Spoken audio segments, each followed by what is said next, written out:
Dobrý deň, vítajte vo videu, v ktorom vám v krátkosti ukážem, ako sa môžete zaregistrovať do podnikania Gatwin a ako jednoducho ho aj môžete propagovať. V prvom rade vám odporúčam, či to bude pred registráciou alebo po registrácii, prosím vás, kontaktujte človeka, ktorý vám dal registračný odkaz alebo na ktorého registračný odkaz ste klikli. Či budete mať na ňo mailový kontakt alebo facebookový kontakt, prosím vás, ozvite sa mu, aby vám mohol poradiť, pomôcť, prípadne zaradiť do našej facebookovej skupiny, kde si medzi sebou radíme a kde máme kopu nových informácií. Takže po odkliknutí registračného odkazu sa objaví takáto stránka s registračným formulárom, kde ako prvé vypisujete meno a priezvisko. Ako vidíte, ja som dal ako príklad Štefan Mrázik, ale dal som to bez diakritiky, takže Štefan Mrázik. Tak to aj treba písať. Potom zadáte svoj e-mail, zadáte znovu ten istý e-mail. Samozrejme, keď sa vám objaví hláška, že the email addresses do not match, znamená to, že nesúhlasia tie dva e-maily, že nie sú rovnako napísané. Niektorí ľudia robia aj túto chybu a nevedia to pochopiť, čo sa deje. Tak samozrejme, keď sa tie e-maily zhodujú, už tá hláška tam nie je. Vyberete si krajinu, z ktorej pochádzate, takže napríklad ja som zo Slovenska, Slovakia, a odkliknem poslednú kolónku. Odkliknem Sign me up a vypíše sa mi takýto oznam, že som obdržal konfirmačný e-mail na tú adresu, ktorú som zadal. Tu už máme e-mail na mojej e-mailovej adrese, kde vidíte, čo je tu vlastne napísané. Samozrejme, tí, ktorí používajú Gmail, majú tú výhodu, že správu si môžu okamžite preložiť, čiže si môžete preložiť tú celú správu. Vy samozrejme kliknete jednoducho na odkaz Gatwin a opíšete si toto heslo. Chcete ho kopírovať. Pozor, aby ste ho neopisovali spôsobom nejakým takýmto, že opíšete aj tie dvojbodky, alebo opíšete medzeru predtým, možno aj medzeru za tým. Jednoducho dávajte si pozor, aby ste to správne opísali. Keď sú tam očka alebo nuly, taktiež dávajte pozor, aby to bolo správne, lebo O a nula samozrejme je úplne o niečom inom. Takže ja sa teda prihlásim. Ako heslo tam dám to, čo som si teraz okopíroval, a ako e-mail dám ten môj e-mail, ktorý som si zadal pri registrácii. A odkliknem Enter. Ak by ste náhodou časom zabudli svoje heslo, je tu možnosť click here, že forgot your password, že ste zabudli password, heslo. Napíšete sem svoju e-mailovú adresu a kliknete sem a ono vám to odošle heslo, ktoré ste mali, alebo vám vygeneruje nové. Takže odklikneme Enter, prihlásim sa, som prihlásený a už som tu ako Štefan Mrázik. V tomto prípade teraz už ste aktívni, vás eviduje systém, že ste aktívni, že môžete jednoducho začať zarábať, a taktiež aj človek, ktorý vás má v svojej štruktúre, vás vidí, že ste aktívni, že pracujete a že jednoducho máte záujem. Samozrejme, keď chcete potom pokračovať v tomto podnikaní ako normálne podnikateľ, že chcete tvoriť štruktúru, chcete zarábať viac, o čom je vlastne každý sieťový marketing, tak odkliknete Invite Friends a tu nám máte svoj registračný odkaz. Ten registračný odkaz máte aj v maili, ktorý si môžete okopírovať a používať s nejakým textom, dávať do inzerátov a podobne, to už na vás, alebo si na ňo jednoducho takto odkliknete a automaticky vám ho kopíruje a nemusíte ho používať alebo kopírovať ako ja z toho mailu. Takže takto jednoducho môžete na základe tohto odkazu propagovať tento biznis a môžete ho taktiež zdieľať cez Facebook, Twitter, LinkedIn alebo Google+, alebo cez e-mail a podobne. Keď chcete samozrejme, aby ste nepoužívali takéto rôzne kódy, tak si odkliknete My Profile, kde máte kolónku Change Password. Na to kliknete a vyberiete si nové heslo. Ja neviem, hoci čo. Heslo 1, 2, 3, 4, 5, to je jedno, sem dáte znovu heslo 1, 2, 3, 4, 5, kliknete na Change a to heslo máte zmenené. Už nepoužívate potom ten kód, ktorý vám prišiel mailom, ale ten kód, ale to heslo, ktoré ste si zadali v tomto formulári.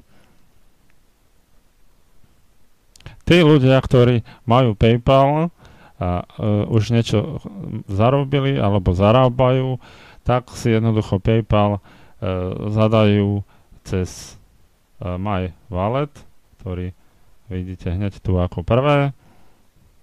Kliknete na PayPal alebo hoci kde, to je jedno, sa vám to otvorí sem, zadáte svoj PayPal účet. Ja tento nemám, ale to dávam iba tak, aby ste videli. Dám save a sem dám heslo do Gatwinu, ktoré používam. Čiže s ktorým sa prihlasujem do Gatwinu, sem dám to heslo a kliknem na Change. Tým pádom mám účet PayPalu nastavený.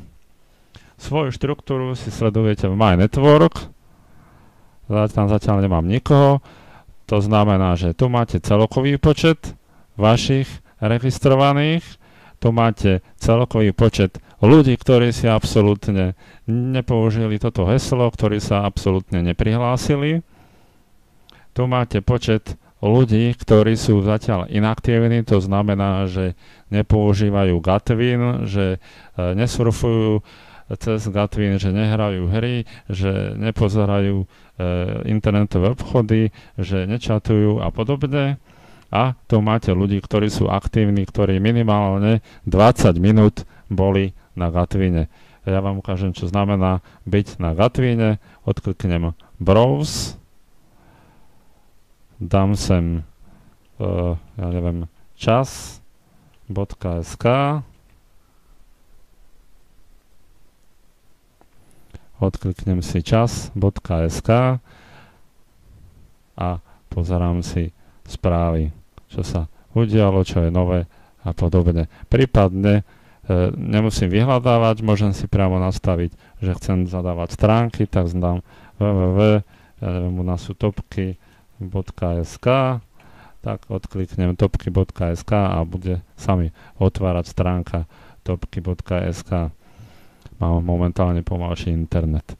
Takže takto jednoducho to sa v tomto Gatwine zarába. Neskôr bude k dispozícii aj chat cez túto kolónku. Sú tu k dispozícii hry, ktoré môžete hrať. Niektoré sú známe vo svete, ako je Good Game Empire alebo Angry Birds. Niektoré sú, alebo tieto hry sú priamo od spoločnosti Gatwin. Samozrejme, niektorí ľudia si musia nainštalovať taký program, neviem, že či tu ho mám, tento Unity, ono vám to dá možnosť stiahnuť taký program, vy si ho stiahnete, spustíte, nainštalujete a potom sa vám jednoducho načíta daná hra, čiže na základe toho zarábate a na základe napríklad nákupov, aj vy jednoducho môžete zarábať na základe nákupov vo vašej štruktúre. Zatiaľ tu máme pár slovenských a českých obchodov, taktiež európskych obchodov, z ktorých aj my, Slováci a Česi, môžeme objednávať. Tu nám môžete pridať nejaký ďalší obchod, ktorý poznáte, sem dáte jeho adresu. Ak sa jedná, dajme tomu, o nejakú pekáreň, tak napíšete po anglicky, samozrejme, napríklad bakery, čo znamená pekáreň po anglicky. A to je vlastne všetko. Takto jednoducho to funguje, nie je to vôbec nič zložité. Postupom času samozrejme Gatwin sa vyprofiluje k tomu, že to bude sociálna sieť, veľká sociálna sieť, ktorá bude prakticky nás platiť za to, že my surfujeme na internete, že sa hráme hry, že medzi sebou komunikujeme, že zdieľame nejaké obrázky, fotky, videá a podobne. Jednoducho za to, že my máme k dispozícii alebo vidíme reklamy po týchto našich bokoch, hore, dole, aj keď surfujeme, aj keď čatujeme, aj keď hráme hry. Na základe toho sme platení. Čím viac ľudí máme, k dispozícii momentálne je 141 000, to sme ešte len začali. Stále sa to zvyšuje. Čím viac ľudí bude, tým vyššie zárobky budú pre spoločnosť Gatwin a tým pádom sa môže s nami deliť o viac a viac peňazí.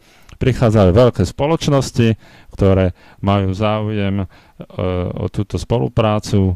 To je dnešná novinka, ktorá sa mi dostala do správy. Takže má to naozaj veľkú budúcnosť, čo je dôležité, že nenaháňate nikoho k tomu, aby platil nejaký mesačný poplatok, z čoho ste vy odmeňovaní. Nenaháňate nikoho k niečomu, čo prakticky nikto nevyužije. Sú to veci, ktoré každý využíva, každý sa môže hrať. Keď sa nehrá, tak aspoň surfuje po internete, a keď nesurfuje po internete, tak aspoň čatuje so svojou rodinou, známymi a podobne, alebo nakupuje cez internetové obchody. Je to úplne jednoduché, pre každého, nič zložité. Verím tomu, že tomto videu sa vám to vysvetlilo dostatočne na to, aby neboli neustále otázky. Samozrejme, ešte som zabudol, My Wallet sa vám bude ukazovať vaše zárobky. Tieto zárobky sa vám budú ukazovať momentálne to od 11. do 12. hodiny sa to postupne načítava. Takže to je zatiaľ z mojej strany všetko. Držím vám palce v propagovaní, v registrovaní a v práci s spoločnosťou Gatwin. Je to prakticky jedno z najjednoduchších podnikaní vôbec na svete, takže verím tomu, že to nie je nič zložité aj pre ľudí, ktorí sa podnikaniu cez internet nevenujú. Je to pre nich lákavé, zaujímavé, pretože si môžu zarobiť len na základe toho, čo robia doteraz. Majte sa pekne, do počutia, držím vám palce.